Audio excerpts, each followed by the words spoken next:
Bonjour et bienvenue à votre émission Accès MRC, une émission où on parle des sujets importants pour la MRC Maria Chapdelaine. Et cette semaine, on va parler de santé mentale. Avec moi, j'ai Josée Dion, qui est directrice du Centre de santé mentale L'Arrimage, qui fête cette année son 30e anniversaire. Bonjour, Madame Gagnon. Madame Dion. Bonjour, bonjour.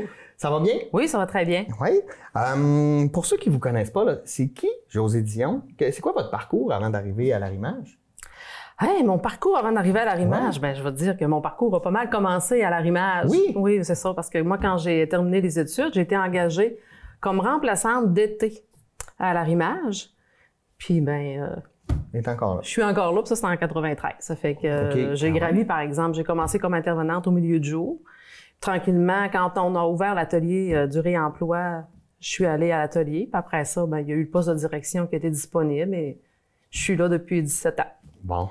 Et puis pour ceux qui ne connaissent pas le Centre de santé mentale L'Arrimage, c'est quoi et comment c'est né? C'est né de quel besoin, ça, dans la communauté? C'est né en 1989, dans le fond. C'est un besoin que des familles ont vécu. Il y avait peu de services à ce moment-là au niveau de la santé mentale. C'est un groupe de parents qui se sont réunis pour mettre en place des services dans notre communauté. Okay. Ça a commencé tranquillement, l'Arrimage. Ça a commencé avec le volet support aux familles et de l'entraide. OK.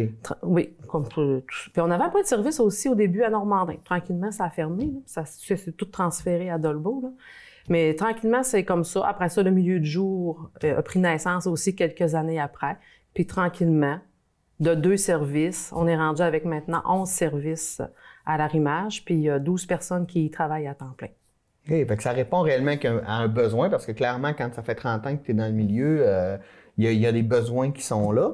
C'est quoi la mission de l'Arrimage exactement? Dans le fond, notre mission est d'offrir des services à une clientèle, à des personnes qui vivent avec un problème de santé mentale. Dans le fond, pour les aider à retrouver leur autonomie puis une vie satisfaisante. Là. Oui. En gros, la mission, c'est ça. D'accord. Et puis là, cette année, on fête le 30e anniversaire. Oui. Quand même, quand on regarde, avant de parler des festivités, là, oui. Quand on regarde en arrière le parcours accompli, de quoi vous êtes le plus fier? Comment ça s'est modifié en 30 ans? Parce que j'imagine qu'il y a 30 ans, déjà, parler de santé mentale, ça ne devait pas être évident. Ben non, là, si on se rapporte dans ces années-là, c'est sûr que la maladie mentale était vue plutôt comme... on n'en parlait pas, on gardait ça, tu sais, les familles pouvaient pas dire s'il y avait quelqu'un qui était atteint ou même la personne elle-même ne le disait pas parce qu'il y avait honte ou il n'osait pas en parler. Au fil du temps, on voit que ça a évolué quand même. Ce qui nous a aidé aussi, c'est beaucoup quand on a des gens qu'on connaît, tu sais, des artistes qui sont reconnus, qui osent dire qu'ils ont vécu soit des troubles anxieux ou qui vivent un trouble bipolaire, ben ça donne confiance aussi aux gens d'en parler. Puis là, il y a une ouverture qui s'est faite tranquillement au fil des années pour permettre aux gens de s'exprimer puis de dire qu'ils vivaient. Puis, tu sais, avoir un problème de santé mentale, ça vient pas mettre fin à ta vie. Non. Tu sais, ça t'amène une vie, tu peux avoir une belle vie satisfaisante, remplie de beaux défis quand même. Mais il y a cette problématique-là qu'il faut comprendre puis qu'on apprend à vivre avec aussi. Là. Parce que ça reste, quand on parle de la maladie mentale, est-ce qu'on peut utiliser le terme maladie mentale? Oui. Oui. Non, mais je connais pas le milieu. C'est une maladie au même titre que c'est une maladie physique. On dit, si tu fais une crise d'appendicite, on dit que tu fais une crise d'appendicite. Hein? Oui. Fait que si tu as une schizophrénie, tu as une schizophrénie. C'est ça. Donc, c'est une maladie. Donc, comme une grippe ou une appendicite, il y a des solutions, en fait, pour aider, ces gens-là. Oui. Est-ce qu'il y a encore des préjugés aujourd'hui envers la maladie mentale? Est-ce qu'il y a des freins? Il y a des gens qui disent, quand ils viennent vous voir... là, j'hésitais, ou quelqu'un vient voir en disant « Je connais quelqu'un qui a un problème et qui est trop gêné ou qui a honte. » Oui, ça existe encore. Peut-être que ça existera toujours aussi. Là. C'est souvent, les préjugés vont venir de l'ignorance des gens. On ne connaît pas qu'est-ce que c'est. Fait que quand on s'informe sur quelque chose, on a une connaissance différente, ce qui fait qu'on est capable peut-être d'avancer. Tu sais, les gens qui traversent la porte de l'Arrimage, ils le font jamais... avec un grand sourire, souvent la première fois. J'ai hâte d'aller à l'Arrimage. Non, c'est difficile parfois. Mais un coup qu'ils l'ont traversé, ben là, ils sont contents parce qu'ils rencontrent alentour d'eux des gens qui vivent le même problème qu'eux ou un problème différent, mais qui ont vécu sensiblement les mêmes étapes. Puis il y a des intervenantes qui sont là aussi pour les accompagner dans leur cheminement. Donc, souvent, ils en ressortent contents d'être venus. Là. Oui.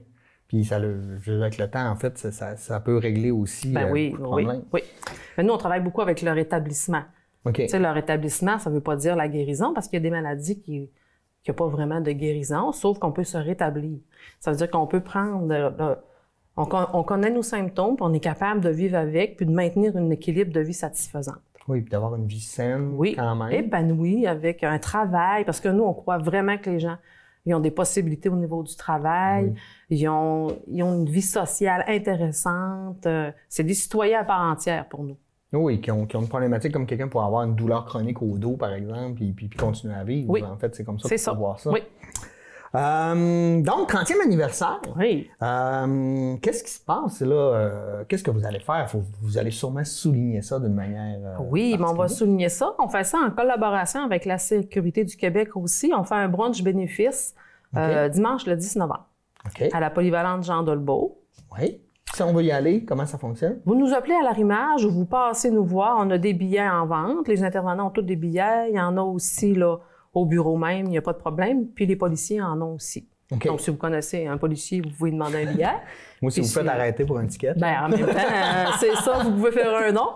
Mais c'est ça, vous pouvez venir à l'arrimage sans problème ou nous appeler, réserver des billets. Puis à ce moment-là, à la journée du brunch, on pourra les appeler. OK, puis c'est combien pour... C'est 12 $. Wow. Puis les enfants en bas de 6 ans, c'est gratuit. Wow. Et puis là, c'est un brunch. J'imagine qu'il va y avoir des gens, vous allez souligner ça. Oui, il va y avoir des petits mots. On va parler un petit peu, on va souligner ça. Le déjeuner va être fait par les policiers puis des bénévoles de l'arrimage. Après ça, les 250 personnes qui se présentent, là, on va recevoir un petit cadeau. Oh! Oui. Je vous le dis pas, là. Mais non, on ne dit pas, là, c'est un cadeau. C'est une surprise. Après ça, on va faire tirer aussi une belle toile. Une belle toile qui a été créée par les gens de l'arrimage, des intervenants, puis les gens de nos services. Vraiment, là, c'est magnifique. Donc, quelques petits prix de présence aussi avec ça. Qu'est-ce qui a motivé la Sûreté du Québec à s'impliquer avec vous? Nous, avec les années, on a quand même établi un certain lien. Pour certains de nos services, des fois, c'est intéressant d'avoir là, un lien avec les policiers. Fait que tranquillement, ils nous ont connus plus, savoir qu'est-ce qu'on fait dans la communauté. Puis je pense qu'ils ont trouvé que c'était intéressant. Là, oui, parce qu'eux doivent être aussi quelquefois confrontés à ça, des problèmes de santé mentale dans leur intervention. Oui. Ils vont voir des gens qui sont beaucoup plus désorganisés ou qui vont beaucoup moins bien. Là. Mais c'est sûr qu'on a un lien là, avec eux à ce moment-là. Wow. Et là, vous avez un président d'honneur? Oui, notre président, c'est M. Christian Laprise qui, dans le fond, nous fait l'honneur d'animer notre brunch, de participer. Il fait quelques publicités à la radio, avec vous aussi. Puis dans le brunch, on va avoir aussi un petit moment là, assez intéressant à vous présenter avec Christian.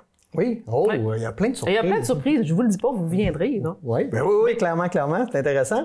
Au-delà du brunch, vous avez fait aussi une association avec Saint-Hubert. Oui, tout le mois d'octobre, dans le fond, le restaurant Saint-Hubert Express, dans le menu ardoise, à chaque vente du menu ardoise, il y a un don de 1 $ qui est versé à l'arrimage. Directement. Directement, c'est ça. Fait qu'il va y avoir le dévoilement du montant aussi lors du brunch. Fait que c'est une belle collaboration qu'on a avec eux. On est bien fiers de ça aussi. Oui, puis c'est un bon moment là, pour aller manger du poulet. Oui, puis, vous irez, les menus sont excellents. Il vous reste encore quelques jours. Ardoise. Oui, ardoise. C'est ça, c'est un menu qui est un peu différent que du menu qui est présenté habituellement, là, mais... Très bon. Je pense que c'est le choix qu'il faut faire. En plus, pour encourager les services dans la communauté. Si vous n'aimez pas le menu ardoise, vous pouvez quand même faire un don à l'arrimage. C'est dit. C'est ça. C'est dit. Si vous n'aimez pas le poulet, vous pouvez aller directement à l'arrimage. On prend tous les dons possibles. Oui, c'est super. C'est quoi la clientèle? Qui va chez vous quand on regarde, mettons, le portrait de la MRC? Là? Je vous dirais, la clientèle qui vient à l'arrimage, c'est la population en général. Nous, là, on fonctionne pas avec de diagnostic. Les personnes qui viennent chez nous n'ont pas besoin d'arriver avec un papier médical. Là. Pour nous autres, ça, c'est pas important. Il y a une personne qui se présente chez nous, c'est qu'elle a une difficulté, elle a besoin de parler à quelqu'un ou elle a besoin d'un de nos services, on est là. On est là pour elle, puis on regarde avec elle qu'est-ce qui est disponible là, de lui offrir. Puis dans les 30 dernières années, est-ce que tu as vu une évolution ou un changement au niveau de la clientèle? Oui, il y a un important changement qui s'est... au fil des années, on ne le voit pas la première année, là, mais si on regarde depuis 30 ans, c'est sûr que moi, quand j'ai débuté, là, j'ai quand même un œil différent. Ça fait quand même quelques temps que je suis là. Fait quand j'ai débuté au milieu du jour, c'était des gens qui étaient beaucoup plus... ça sortait beaucoup de la psychiatrie à ce moment-là. Là. C'était des gens qui prenaient beaucoup de médicaments, qui étaient moins actifs, qui étaient un peu moins alertes, je vous dirais, sans préjugés par rapport aux gens qui sont là. Mais là, présentement, ce qu'on voit depuis quelques années, c'est la clientèle beaucoup plus jeune. On va accueillir des gens, là, 18, 19, ce qu'on voyait pas, là, avant. Vraiment, une clientèle plus jeune. Ce qui, c'est un peu, moi je dirais ça, un peu drôle de dire je suis contente de les voir jeunes, puis je trouve ça triste aussi. Oui. Mais c'est agréable de les voir arriver plus jeunes parce que la maladie n'a pas eu le temps de prendre une emprise si grande non plus. Fait qu'on peut déjà apporter des solutions. Oui, c'est ça. Puis c'est des gens qui sont motivés à retourner au travail, ils sont motivés d'avoir une vie active, ils veulent aller à l'école. Donc, on est capable là, de les amener plus rapidement là, vers le rétablissement. Puis les problématiques ont dû changer aussi, dans le sens où les jeunes qui viennent vous voir, c'est... Ben là, j'imagine, parce que je travaille dans le milieu scolaire, mais tu sais, l'anxiété de performance, le trouble anxieux, ça doit être beaucoup ça. C'est sûr que l'anxiété, là, je vous dirais, au niveau des jeunes, mais au niveau de notre clientèle en général, est assez présente. Oui.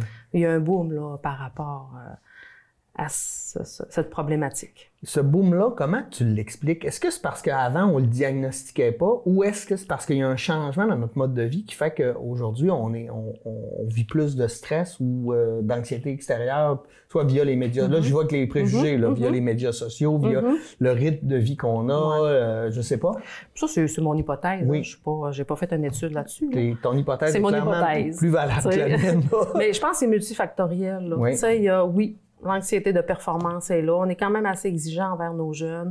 La société demande aussi une performance. Il faut avoir une belle voiture, il faut avoir une belle auto. Le paraître est quand même assez important. Bon, avec les médias sociaux, en plus, ça a pris une ampleur. Oui, puis il y a aussi qu'on diagnostique plus tôt les gens. Oui. On est plus au courant aussi des problèmes. Tu sais, là, 30 ans, l'anxiété, c'était pas mal moins... le mot était là, mais je veux dire, c'était pas quelque chose qu'on entendait si régulièrement. Tu sais, c'est sûr que le diagnostic arrive plus tôt. OK. T'sais, on est plus au courant. Les gens vont consulter plus de bonne heure aussi. Ils attendent moins, là. Des fois, ils pouvaient attendre des années avant d'y aller. Là, ils vont plus rapidement vers les soins. Ça nous démontre qu'on a, en fait, aussi diminué les préjugés en lien avec la maladie mentale. Oui, quand même. Oui, les gens perçoivent plus facilement là, le problème qu'ils peuvent vivre, puis ils sont capables d'aller en parler plus rapidement. C'est de savoir aussi, tu sais, d'avoir accès à de l'aide, c'est votre rôle, dans le sens, avant que l'arrimage existe, les gens se retrouvaient devant rien, ou la psychiatrie, tandis que là, ben, il y a les outils qui sont là. Puis, c'est ça. Bon, ça, c'est pour les gens, par exemple, comment vous pouvez aider les gens, mais je sais que vous pouvez aussi aider les proches, parce que des fois, c'est pas facile de vivre avec quelqu'un qui a un problème. Moi, je le dis tout honnêtement, là, ma conjointe, elle a un trouble anxieux, elle est hypersensible en plus. Au début, je savais pas comment réagir. Aujourd'hui, je suis mieux outillé. Est-ce que vous pouvez aider aussi les gens ou les proches? Oui, nous, on a un service qui est destiné uniquement, dans le fond, aux parents et amis de quelqu'un qui vit avec un problème de santé mentale. Il y a plusieurs services qui sont rattachés à ça. Mais oui, puis tu sais, quand la famille comprend aussi, nous, on est là vraiment pour démystifier, pour expliquer c'est quoi la situation qui est vécue par leurs proches. Bien, des fois, ça donne des explications. Tu sais, ça dit « Ah, OK, je comprends ». Puis quand on comprend, c'est beaucoup plus facile de travailler avec. D'intervenir plutôt que de dire « Arrête de penser ça ». Ben oui, donne-toi un petit coup de pied dans l'arrière, ça va bien aller. Tu sais, ça, c'est peut-être pas la meilleure chose à dire. Tu sais, elle sait, la personne, qu'il faut qu'elle se motive, mais des fois, il y a tellement d'autres choses qui embarquent que c'est difficile de se mobiliser. Pour là, à un moment donné, ça vient, là. Mais oui, il y a des services qui sont... C'est important que la famille... La famille étant, comme je disais tantôt, le rétablissement, mais un des facteurs de rétablissement chez la personne, c'est son entourage. Comment elle va qui va faciliter, dans le fond, le support apporté, la compréhension apportée. Puis des fois, il y a des limites aussi qu'il faut qu'on mette. On n'est pas obligé de tout accepter non plus parce que la personne a un problème de santé mentale. Tu sais, on vit aussi là, dans une communauté, dans un endroit où il y a des règles. Il y a certaines règles quand même qu'on doit respecter. Mais il reste que c'est un support qui est amené aux familles, puis c'est important. Oui, puis c'est important de la compréhension, parce qu'on voit, en tout cas, moi, je vois dans le milieu scolaire, l'anxiété de performance, il y a beaucoup de jeunes qui relient ça à la pression que leurs parents peuvent mettre. Puis les parents sont pas méchants, là, ils veulent que leur enfant réussisse, mais des fois, cette pression-là est mal vécue. Donc, la discussion... la pression des parents, mais la pression du milieu scolaire aussi. Et là... Tu sais, veut pas, t'es un professeur, puis bon, un enfant doit performer, là, tu sais, c'est... Ben, on les évalue. C'est comme ça, on les évalue, il y a une note, il y a toujours quelque chose qui est attaché, là. Fait que, mais c'est comme je disais, il y a un enfant qui, lui, va pas réagir à ça, puis d'autres vont y réagir plus. On a des facteurs aussi personnels qui nous sont attachés, qui font en sorte qu'on va réagir d'une manière à un événement, puis pas l'autre à côté, puis c'est le même événement, là. Oui, c'est ça. C'est ça, on a quand même Comment on a grandi, notre socialisation, des fois l'hérédité aussi, j'imagine. L'hérédité, il y a des facteurs héréditaires aussi, là, mais il reste aussi qu'on est conçu d'une manière. Oui. Puis bien là, on réagit de telle manière par rapport à la manière qu'on est conçu. Oui, puis il n'y a pas de bonne ou de mauvaise manière de réagir. C'est ça. On le fait. C'est un apprentissage de la vie, là, tout le temps. Clairement. C'est quoi les services? Vous m'avez dit, on est passé de 2 services à 11 services. Là, on a parlé, de service aux proches. C'est quoi les autres services que vous offrez? Bien, on a un milieu de jour. Un milieu de jour, dans le fond, c'est des activités qui sont là toutes les après-midi, qui sont offertes aux gens. Il y a un calendrier. Les gens, chez nous, là, c'est toujours libre et volontaire. Hein? Ils sont pas obligés de venir au centre, mais il y a un calendrier. Donc, s'il y a une activité qui les intéresse une après-midi, ils peuvent venir. Ça peut ressembler à quoi, les activités? C'est assez varié. C'est assez varié. Là, présentement, on est dans le bricolage parce qu'on fait les centres de table du 30e anniversaire. Oui, d'accord. Mais, tu sais, ça peut être aussi là, des ateliers de discussion. On va regarder un documentaire. Bon, ben là, après, les gens vont en discuter. Quand c'est les élections, des fois, on va présenter aussi c'est qui les candidats. On va parler un peu de politique. Il arrive une situation dans un pays, on va en parler. On essaie de se tenir quand même un peu au niveau de l'actualité, mais il y a beaucoup d'autres choses aussi. Là. Des ateliers sur l'estime de soi, c'est très, très varié. On essaie de toucher à plein de choses. On fait de l'activité physique aussi. Tous les jeudis, puis on fait ça en collaboration avec le CIUS. Dans le fond, l'équipe santé mentale, la kinésio vient nous trouver, puis avec elle, on fait ça. C'est important. L'activité physique, fait partie de l'équilibre de vie aussi. L'idée, c'est de se retrouver ensemble, de faire des choses. Donc le but, c'est de socialiser aussi, de se créer des liens, de se faire des amis. Pour le milieu de jour. Oui, puis ça doit faire du bien à l'estime personnelle aussi, de réaliser des choses, de discuter, de réaliser que tu n'es pas tout seul aussi à avoir c'est ça. Tu sais, on agit beaucoup à titre de prévention. Je donne souvent comme exemple, il y a quelqu'un qui est chez lui tout seul qui s'ennuie. Il n'y a pas de maladie mentale, il n'y a pas de diagnostic, mais il s'ennuie. Fait plutôt qu'il se retire et qu'il s'isole, on l'invite à venir nous trouver au milieu du jour. Comme ça, il va créer des amitiés, il va rencontrer des gens, il va sortir de lui puis il va plus s'épanouir. Tu sais, c'est vraiment de la prévention aussi qu'on fait. On a le volet socio-professionnel. Le volet socio-professionnel se divise en 2 chez nous. On a un plateau de travail qui, là, on a des gens qui viennent travailler notre ressourcerie, la ressourcerie du réemploi. C'est quoi ça exactement? La ressourcerie, dans le fond, ça se situe en bas de notre... Nous, on est en haut, là. C'est en bas. Dans le fond, c'est un petit magasin. On vend des vêtements usagés. C'est ça. On fait le tri, on s'occupe de la vente. Les gens de l'atelier, c'est tous eux qui s'en occupent. Vous êtes situé où exactement? On n'a pas parlé de ça. Ah, c'est vrai. On est dans le centre d'achat. Au 2e étage. C'est facile. C'est facile à trouver. Oui, c'est facile d'accès, là. Il n'y a pas de problème. Fait que là, on a la ressourcerie, puis il y avait 2 volets. Dans le fond, la ressourcerie, ça s'appelle l'atelier du réemploi. Dans le fond, les gens sont là chez nous pour vivre une expérience de travail, puis dans le but de retourner sur le milieu régulier de l'emploi. Donc s'habituer à avoir des horaires. Un horaire, c'est ça, avoir des collègues, avoir des tâches à exécuter, une heure de pause, l'heure du dîner. C'est ça. On recrée vraiment un milieu de travail là, conventionnel. On a aussi IPS. Ça, c'est en anglais, mais je te le dirai pas qu'est-ce que ça veut dire. Mais dans le fond, ce service-là vise à faire l'intégration au milieu régulier de l'emploi. Ça veut dire qu'il y a des intervenants qui sont là pour accompagner les gens dans la recherche d'emploi puis se maintenir en emploi. Donc, on est là aussi pour quelqu'un qui dit, moi, je veux pas passer par l'atelier, j'ai déjà une expérience de travail, mais bon, je te donne un exemple. Quelqu'un qui a fait une dépression, qui a été retiré de son milieu d'emploi, puis là, veut faire un retour, il trouve ça difficile. Il trouve ça difficile parce qu'il doit affronter ses collègues, doit parler à son patron, tout ça. Bien, nous, si la personne a veut, on peut intervenir auprès de ses collègues, on peut aller parler à son patron pour voir ensemble, expliquer qu'est-ce qui est arrivé, puis voir ensemble quelles mesures on pourrait mettre pour faciliter, dans le fond, son intégration au travail. Mais puis ça, on peut être là très longtemps dans le cheminement du travail de la personne jusqu'à temps qu'on ait de besoin. Il n'y a pas de limite. C'est ça, de voir c'est quoi ses besoins, puis là, c'est particulier à chaque personne aussi. Là. Là, c'est un exemple, mais après avoir mis l'exemple. C'est ça, pour le volet socio-professionnel. D'accord. On a le volet soutien au logement. Dans le fond, soutien au logement, c'est pour permettre aux gens de vivre en appartement de manière adéquate. Fait que c'est encore là. Parce qu'il y en a qui. La problématique, ça venait qu'il y a des gens qui étaient en logement puis qui étaient désorganisés. Des fois, ça peut arriver dans le fonctionnement. Ou bon, tu sais, des fois, c'est juste de faire un horaire de ménage. C'est juste de regarder un peu par rapport au budget, comment ça va. Puis c'est de les référer aussi aux organismes qui peuvent le faire, là. Mais des fois, c'est d'être là. C'est d'accompagner la personne dans son cheminement. OK. Tu sais, des fois, quand ils savent il y a une petite baisse, ça va moins bien, ils peuvent nous appeler. Puis tout de suite, on arrive, puis on est capable avec la personne. C'est toujours avec la personne. On fait le travail.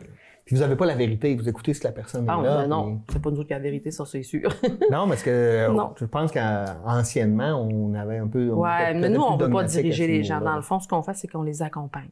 Oui, ça les sécurise. On les accompagne. Puis les gens se sentent écoutés aussi. C'est ça. On peut apporter certaines idées, mais c'est la personne qui va choisir ce qui lui convient le mieux. Parfait. T'sais, on est seulement à titre d'accompagnant. OK. C'est ça.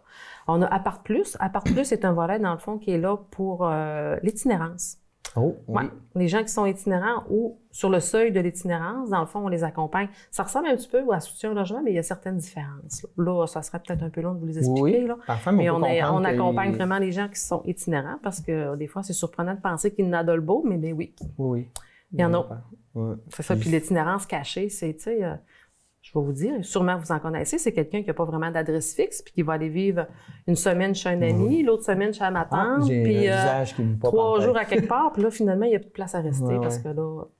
Fait que ce volet-là vient en aide aux gens qui vivent cette situation-là. OK. On a un volet jeunesse. Un volet jeunesse, dans le fond, destiné à la jeunesse. Oui. Mais c'est ça, c'est des rencontres, puis c'est des ateliers qui sont offerts aussi. Allez-vous donner de l'information dans les écoles aussi? Oui, on va dans les écoles. On a une série d'ateliers qui est destinée aux écoles aussi, là. Si, mettons, moi, je suis enseignant. Je suis enseignant, mais... Et puis, je me dis, ça pourrait être intéressant de vous recevoir. Est-ce qu'on peut vous appeler pour...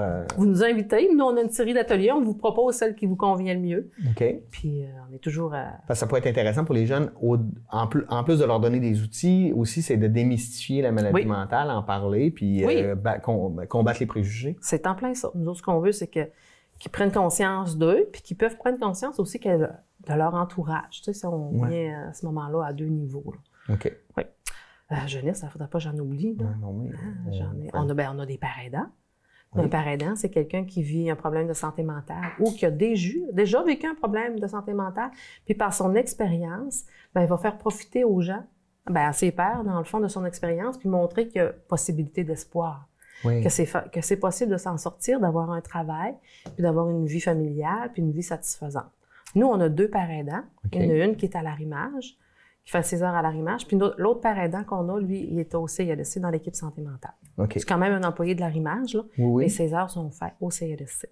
Donc, c'est important pour les gens de voir, d'avoir des exemples de réussite aussi. Hein, oui, c'est un avantage, je vous dirais, d'avoir des pères aidants pour les gens qui sont dans nos services, parce qu'ils peuvent vraiment s'identifier à cette personne-là. Puis eux autres, ils font des témoignages aussi, puis ils vont les accompagner. Mais c'est intéressant aussi pour l'équipe de travail, parce que le père aidant va nous amener une vision différente. Oui. Moi, je peux bien connaître c'est quoi l'anxiété, mais si je ne l'ai pas vécu, je peux accompagner, puis je peux être une bonne aidante pour la personne. Sauf que la personne qui l'a vécu, elle peut amener une vision qui va me permettre de comprendre d'autres choses. Fait que c'est un atout autant pour les personnes qui viennent dans nos services que pour nous. Pour vos intervenants, là, parce que c'est vrai, quand quelqu'un l'a vécu, même si tu as tous les outils techniques ou je sais pas... Oui, mais ça, ils font juste parler, lorsqu'ils sont hospitalisés. Ouais.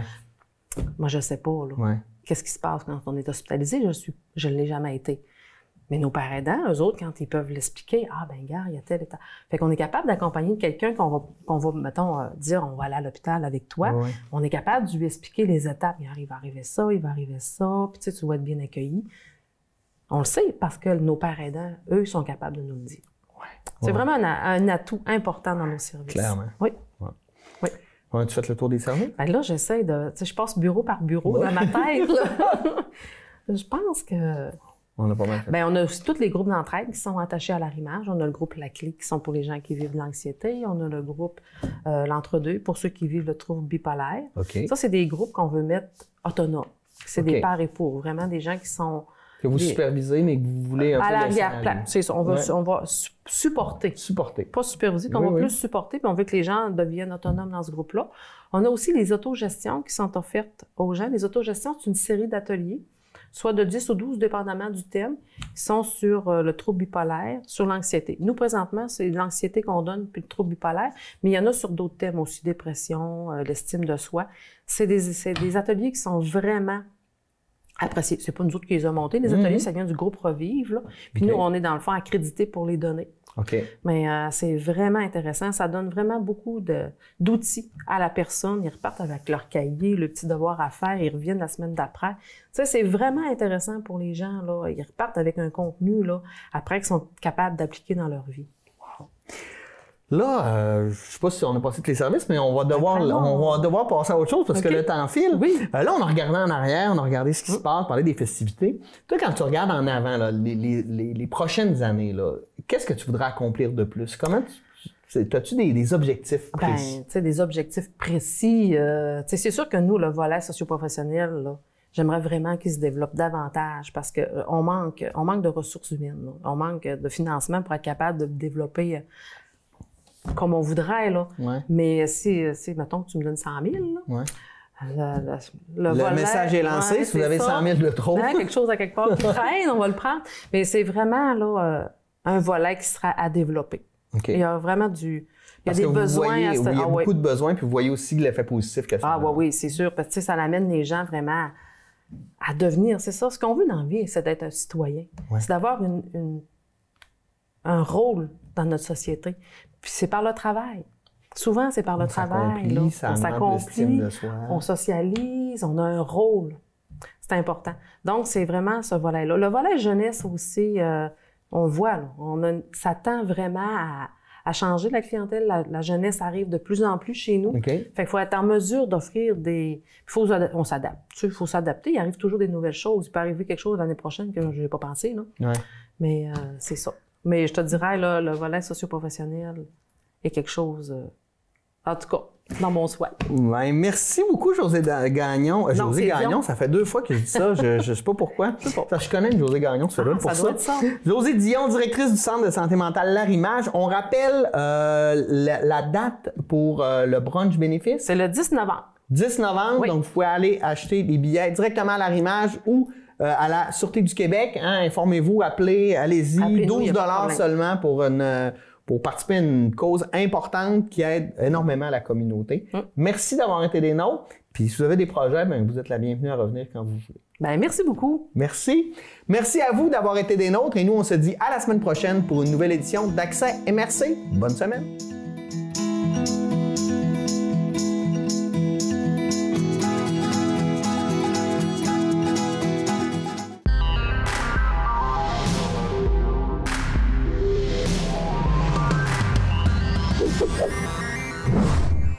Moi,